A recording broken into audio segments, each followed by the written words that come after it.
Welcome to Extraterrestrial Reality. On Monday, Labor Day, Lou Elizondo published an opinion piece in the Liberation Times, and the title of the opinion piece is Why Ufology Must Die. Lou apparently doesn't like the way things are going in the world of ufology, and he thinks it should be completely smashed to pieces and then rebuilt from a scientific standpoint. I believe all of this is because he's been under some... He's been having a lot of issues with different people in the media, like people like Stephen Greenstreet, who writes for the New York Post, who writes derogatory articles and makes derogatory videos about on YouTube about UFOs and thinks it's all a scam and all that kind of stuff, with basically nonsense.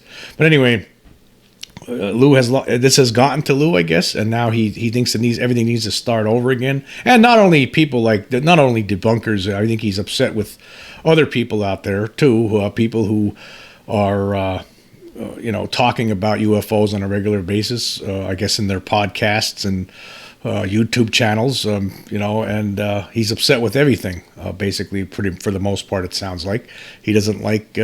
He thinks it should all start over again, and the people who are involved are only people who are intellectuals and scientists, and everybody else should just sit back and let the big boys handle it. I think that's pretty much the message I got out of it. Now, unfortunately for Lou, this is not going to happen. There's always going to be critics. There's always going to be people who present concepts that are completely false about aliens. I know there's a lot of people out there who think there's like 100 different species of aliens here visiting Earth. I don't know where these people get their information from, but there are people out there who believe that. And then there's people like me who throw out a bunch of different kinds of conspiracies with regard to the government, possible conspiracies, also different theories on what these aliens are up to. I don't know. I'm possibly one of the people that he would not like. He probably would like to see go away and have this thing start over again. I don't know, but none of that's going to happen because there's always going to be skeptics. There's always going to be people with their own ideas about what this is all about. There's always going to be people putting forth different theories on what's going on and why they're here. So that's never going to change. It could change over time. It could, evolve over time, but it's not, you can't crush something completely and then start over again from the ashes. That's not going to happen.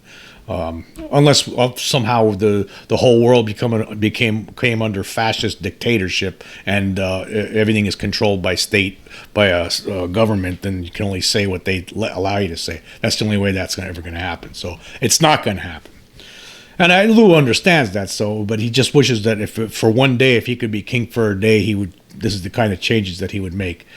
And but I think the bottom line here is that I don't think he should worry about what everybody else is doing. I don't think he should. I think what's really getting to him are these people that the people that don't like him, the people like the Stephen Greenstreets of the world who, are constantly, trying to undermine, everything about him. It seems, but I at the same time, why worry about these people, Lou? There's no reason to worry about it. There's nothing, There's millions of people out there who are still fans of you and who do not care about these detractors and skeptics and people who attack you and have their own agendas and all that kind of stuff. So why even concern yourself with it? But anyway, we're going to go through some of the article. I'm not going to read all of it, of course. It's a pretty long piece. I highly recommend everyone who's interested in ufology and Lou Elizondo to check it out for themselves. But anyway, it starts. Yes, that's right. I said it before, and I will say it again. As some people have pointed out, I want ufology, as we have known it, to die. I want to blow it up into a million bits, as is often quoted by my detractors. However, if you only listen to those words that I said and not what followed, then this short article is written for you. What was equally, if not more important, was what I said following that statement, the part that is usually left out by individuals and personalities who wish to cherry-pick my words to weaponize them for the advancement of their own specific narratives. Simply put, the reason I stated I want to kill ufology was so that whatever replaces it is something more holistic and harmonized, a community that is far more academically serious and intellectually representative of the topic. Rather than a Wild West approach, I want to instill rigor, discipline, and professionalism into whatever follows. What I want is the utter destruction of ufology as we know it, is the growth of something new that is far more academically and scientifically focused. I believe ufology must die, stigma and all, in order for us to advance our understanding into this enigmatic topic. I have often said, both in public and in private, that I want ufology to go away, but in those conversations I've also explained that whatever follows must evolve into something much more comprehensive. In the death of ufology, I want a new type of ufology, a better ufology, an invigorated rebirth, like a powerful phoenix rising from the ashes. So why do I want to kill ufology? Well, science, of course. And then he gets on. I'm not going to read all of this, but he says the best crops, later on he says, the best crops grow when the overgrowth is gone and the soil is rich in nutrients. And then he gets on to a second point of why ufology must die, accountability. And he says here, the behavior of some self-professed ufologists on social media has been far less than productive at times. I would like to remind the reader that many senior government officials and their staff within our intelligence community and defense apparatus watch social media. Even politicians tune in. And like naughty children in a sandbox, the actions of a few petulant children can drive away other children who would otherwise genuinely like to play in the sandbox too. The ufology sandbox unfortunately has a few naughty children in it that have decided that no other children are allowed to play in their sandbox, otherwise risk having sand thrown in their faces. This behavior is what drives and feeds the perpetual stigma associated with the UFO topic and ufology. Now, I don't know about this. I mean, you're just never going to you're never going to stop different personalities from clashing on Twitter, or you're not going to get people that just. I mean, there's people out there. I mean, let's face it. There are people out there who believe that there are 100 different species of different aliens coming here, and and they have some sort of a mental connection with them, and believe that they could, the Stephen Greers of the world. I mean, they think they could basically cause these things to appear, at will. And there's all these different kinds of things. You're just never going to get rid of it. The whole problem here is that the government has covered this up since day one. Since 1947 it's been going on, right? Had the truth been told from the get-go, we wouldn't be in this situation right now. Actually, you're talking about the intelligence community and defense apparatus watching social media, right? Back in those days, we didn't have social media. They should have thought about what was going to happen in the future. So now, 75 years into this cover-up, which it is a cover-up, anybody who's done their research on this, and who knows more than Lou Elizondo, there's most certainly a cover-up. So if they're sitting back and looking at the way the world is, well, the government has only itself to blame to cause this chaos. I mean, had this been, the truth been told, way back in 47, we wouldn't be where we are now. That's why I think the truth should just come out right now, the whole truth and nothing but the truth. So help us God. Right now, we shouldn't be waiting anymore. 75 years, okay, come out and say, yeah, just say you lied. The government needs to come out and just say, we lied, 75 years, really wasn't us, but it was our forefathers. They started this whole cover-up, and we had to maintain it because of the rule, whatever crazy rules were established, under Truman and Eisenhower, apparently. Who knows? We can only speculate, right? But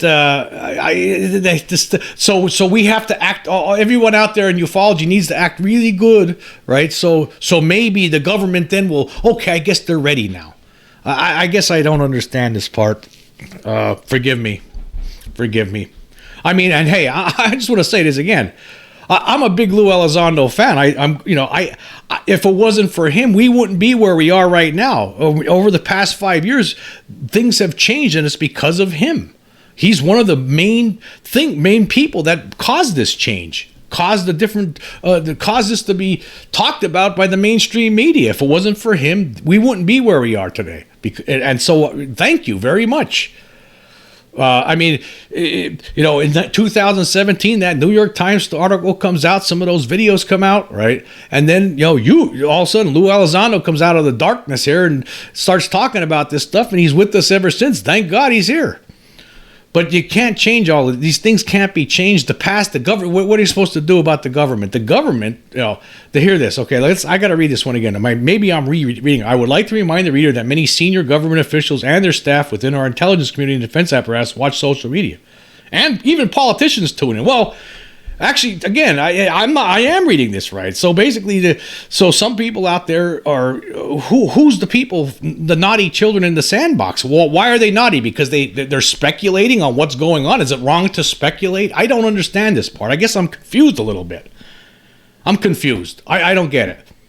I mean, I understand the people out there. You're never going to get rid of these skeptics like the debunkers, the Keith Clores, the Ross Pomeroys, the Jason Calavitos, the Mick West. They're all going to, constantly. They're never going to go away until the government tells the truth, right? So who's the naughty ones? The people who want the truth? I guess I'm confused at this part. I don't understand this part. This just confuses the issue more. Why even come out with this stuff? Why not even just these people who you feel are attacking you? Just don't even worry about them. There's millions of people out there who are your fans. This makes it even more confusing. Are people okay? And then it gets on about another thing here about people in the with podcasts and YouTube channels and all that kind of stuff. It says here, sadly, the UFO community as of late has become somewhat of an irrational morass of mob rule and popularity seekers. Gone is the respect and decorum. This respect and decorum was never really prevalent in the UFO community. Let me tell you something. For decades, let me say something. For decades, anybody who's been studying this for years or who's been interested in this for years, right? I'm in my 50s now. I remember back in the 90s, CNN would have, they would bring on people like Philip Klass or what's that guy? James Magaha. These debunkers who would try to make the ufologist that they would bring on look like a fool constantly. That's where we were back then. We're a lot better off where we are now. The debunkers they're falling off the cliff right now, and eventually, when the truth finally does come out, they're going to go completely off the cliff, and it'll be over. So I don't know. Let's consider this. Gone is the respect and decorum in favor of mosh pit elbow shoves and boot kicks. Voices of those who would otherwise apply a scholarly focus are being drowned out by those social media personalities sensationalizing their efforts as, quote, disclosure activists, end quote, in order to generate revenue through viewers and subscribers. Okay, disclosure activists. Okay, let's talk about who disclosure activists are. Disclosure activists are people who are interested in this subject. Obviously, they wouldn't be talking about it all the time, right? I'm a disclosure activist. I would like to. I want the truth out there already. So, I speak in favor of all the scientists that are putting their names and reputations on the line to do this. I talk favorably of everyone, and I'm very happy about it. So am I supposed to? People like me are supposed to sit back and not talk about it anymore, and let the big boys handle it? I guess I don't. I thought this is a free country. Anyway, let's go on. Those who seek credit instead of cooperation are hijacking the topic for their own enrichment at the expense of genuine truth advocates. I'm a genuine truth advocate. There's a lot of genuine truth advocates out there. I don't know what's going on. I know something's going on, right? But I don't know what's going on. All I could do is speculate. I could theorize. That's all I could do, because our government has never shared anything with us. I'm not sure what they know and don't know, but it would be nice if all of us knew what they don't know and do know. That would be nice. But again, I think this all goes back on the government, the cover-up that started 75 years ago. So if people out there... So, I mean, I guess the only way to get the government... I guess I'm trying to understand this. The only way to get the government to come clean on this would be to basically everyone just shut up. Don't say anything about UFOs for a couple years. Let's not get into arguments online anymore about this. Let's not speculate that these things might not be here for a good reason. All right, let's just keep quiet, and maybe they'll start giving us information if we're good. Anyway, and then there was a quote from a friend of his. Sometimes it's just sheer intellectual arrogance of self-professed ufologists. They too are advocates of consensus reality from their own psychological defensive perspective. Again, this is all opinion on from your friend, from you, from everyone. I mean, Lou, you've done a great thing here. You've started this. You've got the ball rolling, right? But everybody has an opinion. You know what they say about opinions. What I believe is needed is a ufology that includes rational-minded individuals from all walks of life and unique perspectives. There are rational-minded individuals involved in it, and there's some irrational ones. That's with everything in life. Everything in life has a rational and an irrational. There's always going to be an irrational and a rational. There's always going to be that. So again, you're just not. You can't. That cannot be. There's nothing. You can't fix something like this. It's unfixable. Okay, let's continue here a little bit. A ufology that promotes thoughtful study by the scientific and academic communities and by other disciplined researchers. Okay, there are some people that have come forth with this, right? But unfortunately, we still have debunkers, right? But there are people like Dr. Gary Nolan, right? He doesn't care. He doesn't care what people say. There's people like Avi Loeb. I don't care what these debunkers say. I don't care what they write about me, right? They're coming forward, right? They're starting to say, we don't care. We need to get to the bottom of this. And I think these guys will. And the rest of the scientific community, if they don't want to look into this, a lot of these guys are living with their heads up their asses. And I think it's time more of these people come out and just say, hey, we need to look into this. And there are people who are starting to do that finally within the scientific community. Although we still have these science writers out there like the Ross Pomeroys, right? The Keith Clores, who are going to write garbage about these people and make them look like fools. Right, try to make them look like fools, but they don't care. These people don't care, and there's going to be more scientists as time goes on that are going to step forward. And who cares what these people say? Who cares about what's going on? And there's going to be until we get answers, more answers. Until the public has more answers, there's always going to be speculation. There's always going to be anybody could have their own idea because who knows? It could say anything until some scientists step in front of a podium in the Pentagon along with the President of the United States and explains to everybody exactly what the hell they know and what's been going on. This is what we're going to have, and there's nothing anybody can do about it. All right, and then let's read the rest of this thing here. I want a new ufology minus the drama, the cults of personalities, and the clickbait-driven agendas that lead to petty backbiting.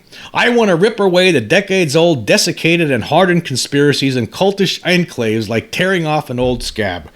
I want to heal the infected and oozing wound with a steady regiment of data-driven logic, humility, academic rigor, and transparency.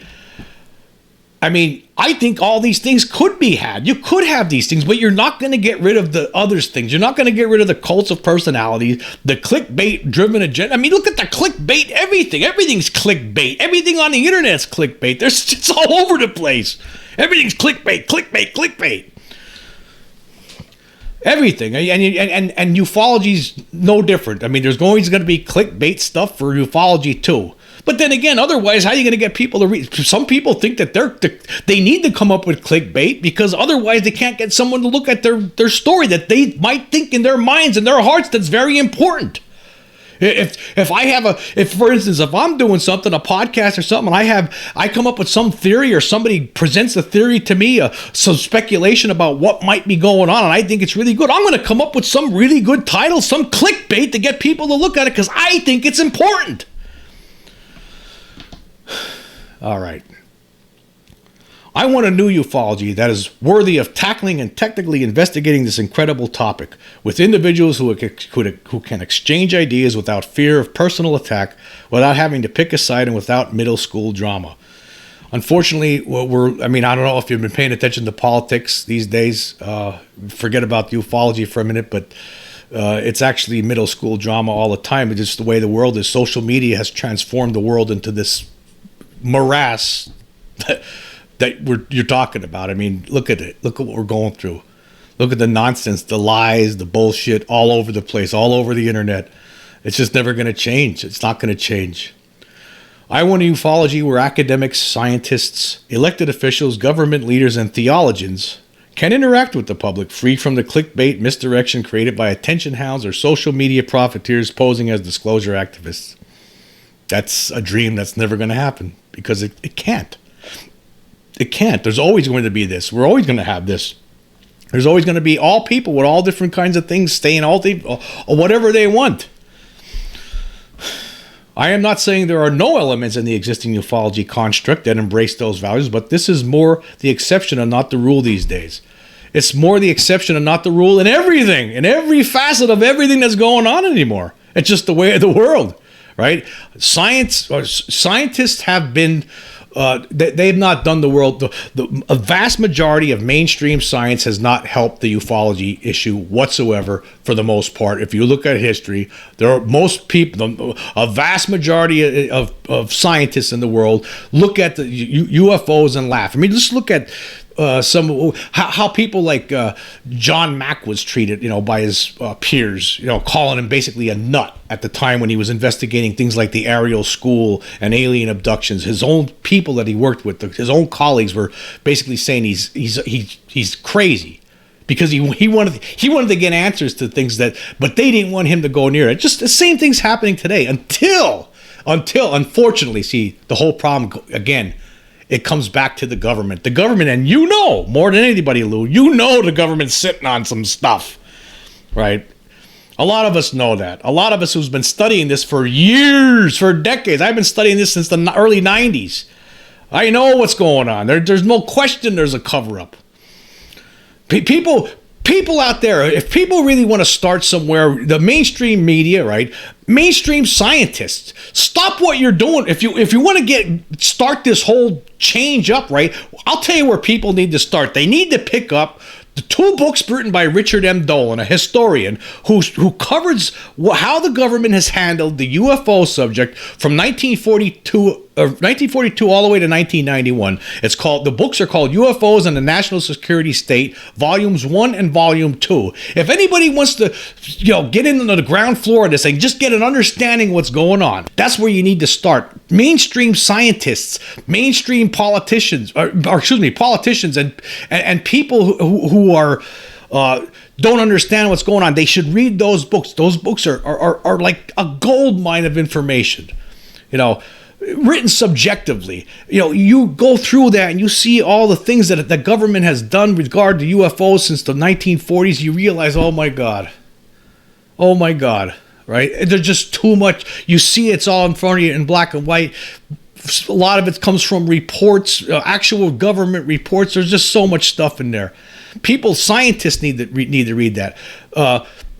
Mainstream media needs to educate itself on that. They need to start those books. If we're going to get anywhere, that's where we need to start, with books, learning books, education.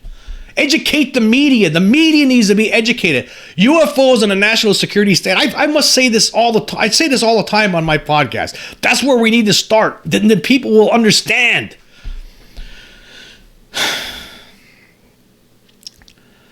Okay. I'm not going to read the rest of it. People need to check it out, though. It's very interesting.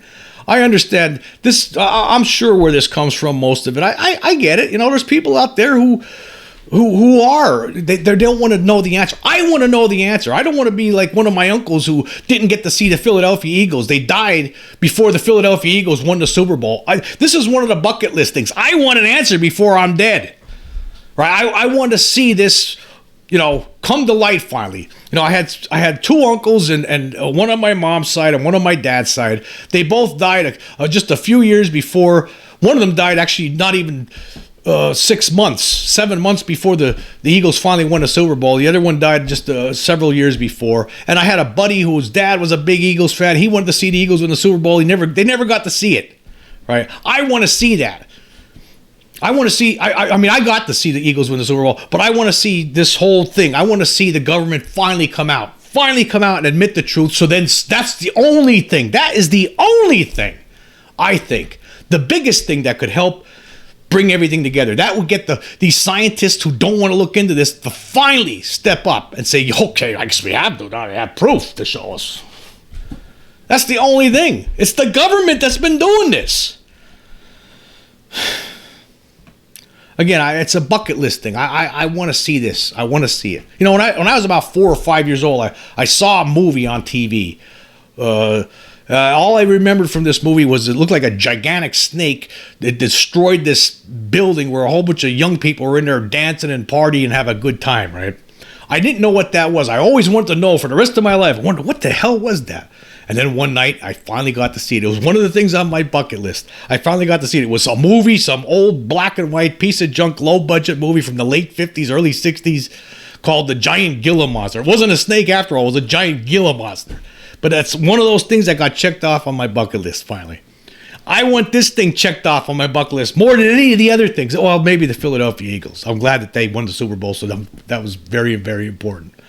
But I want this thing checked off on my bucket list. And it starts with the government. It starts with mainstream media educating themselves on this and stop acting like idiots about it. You know, smirking every time UFO subject comes up on, you know, it just drives you crazy. Anyway, I understand where you're coming from, Lou, but at the same time, all these things, Jimmy, I know you wish you were king for it. I wish I was king for a day, you know. I wish I was Superman for a day. I'd go around the world here and literally boot some of these villains like Putin into deep space and get rid of them. You know, but we all have these dreams. But the only way this is going to get anywhere is if the mainstream media educates itself on this subject. Again, UFOs on a national security state. People need to read those books. Educate yourself. And the government, you got to stop this nonsense. There's a lot of us out there that are just looking at you, and we know that you're withholding stuff. You've been withholding stuff. It's almost like there's a secret government that's separate from the regular government that's been sitting on this. We know this. Whether it's called Majestic 12 or whatever it's called, who knows? I don't know what it's called, but end this.